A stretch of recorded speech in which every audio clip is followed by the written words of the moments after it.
we are going to talk about the Teenage Mutant Ninja Turtle game series.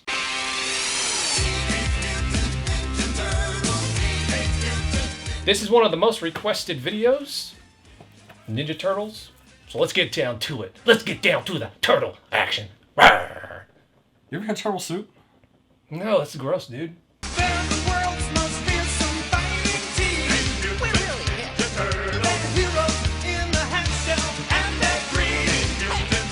Dude, for me, the thing that started my love affair with the Turtles, well, obviously, was the cartoons back in the 80s. I remember when I first saw the Turtles, I went ape shit. I was like, this is freaking amazing, and I mean, that was it. I was hooked right there. I didn't even know the Turtles existed. For whatever reason, our school didn't like to teach us. They liked to make us watch television and movies. And Melvo was I was having this discussion with him, a few months back too.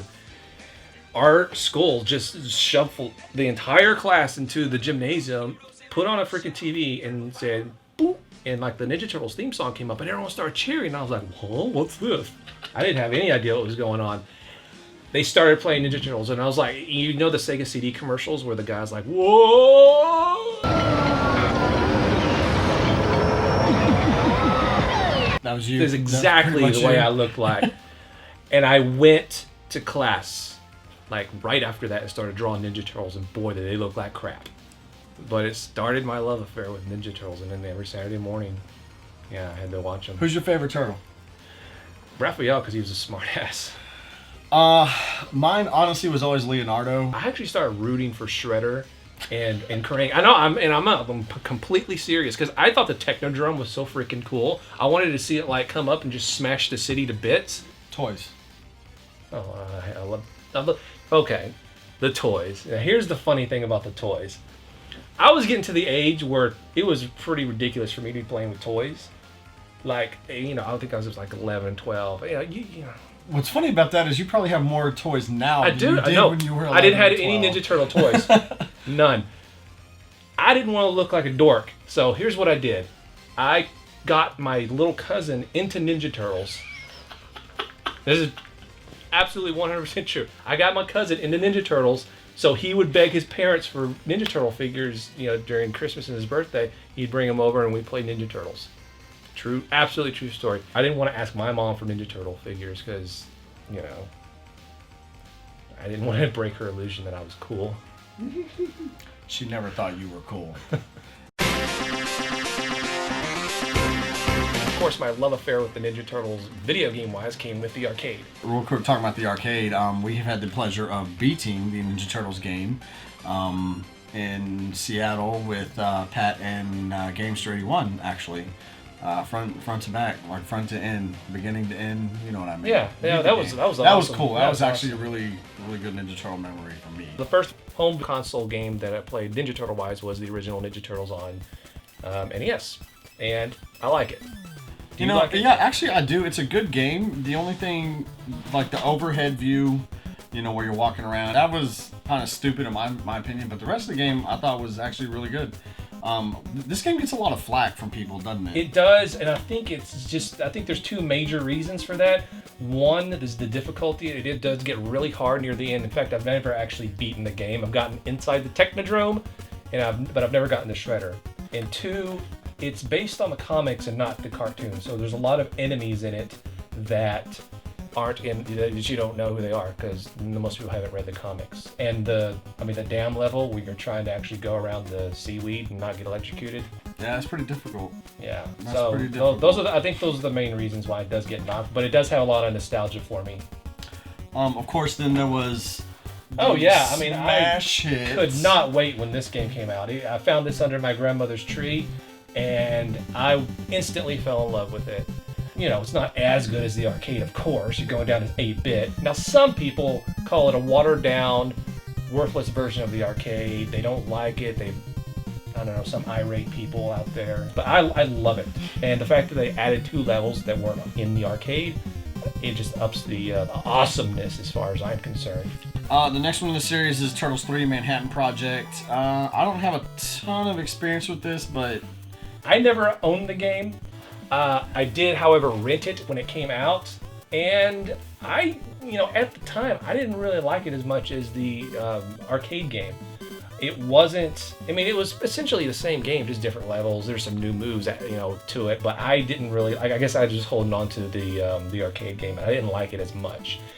I've actually grown. It's grown on me a lot more since then, and I think it's right on there as on the same level as the arcade game now.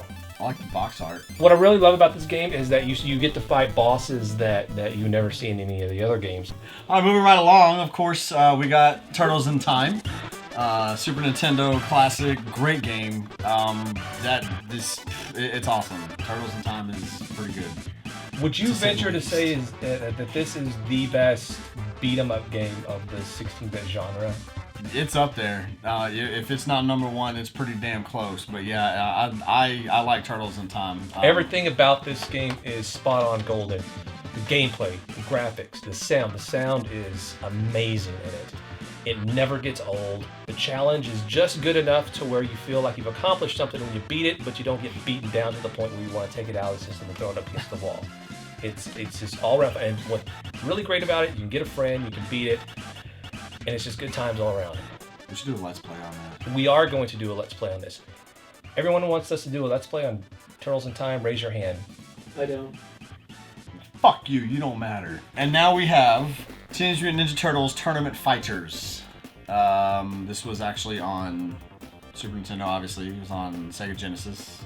I have the Genesis version. Really, really rare on NES. I wasn't big on the game.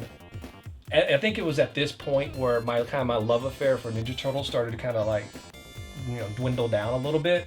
So I never actually played the game when it came out. If it was a beat 'em up like Turtles in Time, I probably would have, but I wasn't, and still am not a big fighter fan.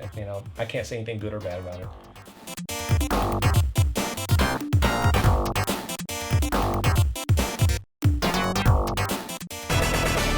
There you go, Ninja Turtles. Our thoughts, little nostalgia, little memories on the Ninja Turtle franchise. Yeah, if you grew up in the late 80s, early 90s, it's pretty safe bet that the Ninja Turtles were a huge part of your life. And their legacy on video games, as far as I'm concerned, is right up there with some of the best.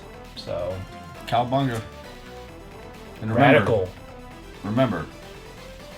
That's just the way game playing go. Eventually we're going to get a lot smoother than that. Eventually. Not right now, though, so y'all are stuck with that cut. Sorry. Alright, cut it. What the fuck are you looking at? Cut the camera. Why do you always make me look like a fucking asshole on these things, dude? Like, dude, I come across as the biggest fucking prick in the world. I know you're still going. Go ahead. Yuck it up over there. Fucking Skeletor looking motherfucker. Jack the Pumpkin King ass motherfucker. Dude. I think he turned it off. I don't see the red light. No, light. It's on. I guarantee you it's on. I can tell by the stupid fucking look on his face. You always make me look like a fucking dirtbag. Yeah, zoom in. Come on. Get close. You make me look like the biggest fucking jerk off when I fucking talk to you, because god damn, dude, you just don't fucking listen. You sit back. Oh, I'm done. I know what you're doing right now. He's firing you up. Yeah, he's fucking firing me up. I lost the fucking 3 C's since then. I get these fucking texts from Eric, like just at random, and he's like, just do what I fucking tell you to do. Do you remember that when I said that on the way to DC last year? Yeah, I said it. Because you weren't fucking listening. You never fucking listen. Are you talking about me or Eric? You, motherfucker! I don't know what you're talking about. He was fucking there and doesn't remember it happening. It's because he lives most of his life in a freaking daze. Half asleep. Like he looks right now. He looks like he's fucking half asleep right now. What time is it? Wiping the fucking sleep out your eyes and shit. Dude. Go get a fucking Red Bull or something. It's 12:58 in the morning. We're all fucking up. We're all up too. Hey, guess how much sleep I got last night? I don't care. 45 minutes. You shouldn't have promised a Game Chasers episode today, then should you have? Well, that makes me have to deliver now, doesn't it? Makes me have to deliver now, doesn't it? Oh, stop complaining about sleep. Let's go. Cut the fucking camera. You quit complaining about sleep. You're over there like, oh, no. Yeah, this coming from the son of a bitch who sleeps 16 hours a fucking day. Oh, okay? Yeah, y'all do the fucking math. He works 8 and sleeps the other fucking 16. This is an actual quote out of his mouth one time. Man, so I got 14 hours of sleep, and so help me, it's still not enough. He actually That is said true. that. That is true. That is very fucking true. So help me. That's his fucking line. So help me. And woe be it. He likes saying that one too. If I don't get some meat in me, woe be it.